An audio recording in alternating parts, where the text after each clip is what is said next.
Okay, let's start our solution to the final question on the Maths A revision sheet. Question 11. Which is the best investment?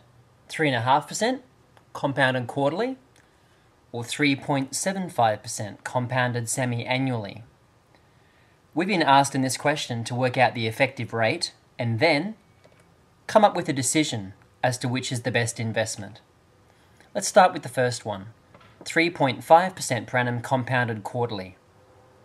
Now remember, the effective rate is simply the annual compounding rate, which will give you the same effective return as our quarterly stated rate. We don't have a time or an initial amount, so we'll just choose our own values. Let's start with $1,000 for the principal, and the time is going to be 1 year. Our formula, A equals P outside of 1 plus I to the n, we simply plug in the values that we've been given. We invented the $1,000. 0.035 is the quoted rate. We divide it by 4 to change it from a rate per annum to a rate per quarter. And in 1 year, it will compound 4 times, so n is 4. We simply plug these values into a calculator, and we end up with $1,035.46. Now, what annual compounding rate would give us this same return? That's what we have to find now, the effective annual rate. Right, we start with the formula again. A equals P outside of 1 plus I to the n. But this time, we know A. We want to end up with $1,035.46. We're starting with the same $1,000, and it's only compounding once in the year. We simply have to find I. Let's divide both sides by 1,000, and we get this.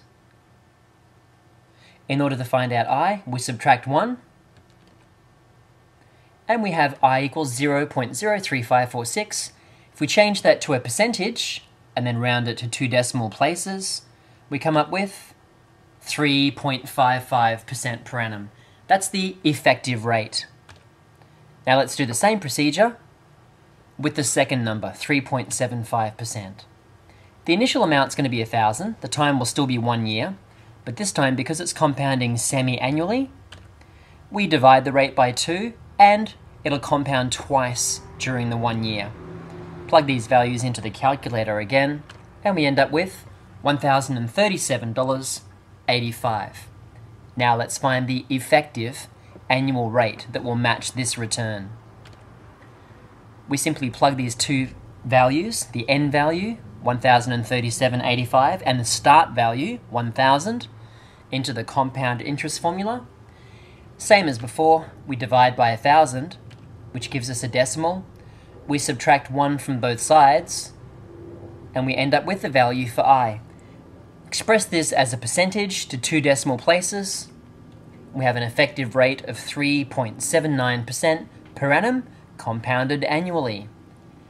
Now this enables us to make a comparison using the effective rates. And here's a paragraph that summarizes this well. By calculating the effective rates, it can be seen that the second rate of 3.75% per annum compounded semi-annually, which has an equivalent effective rate of 3.79% per annum compounded annually, is better than the first quoted rate of 3.5% per annum.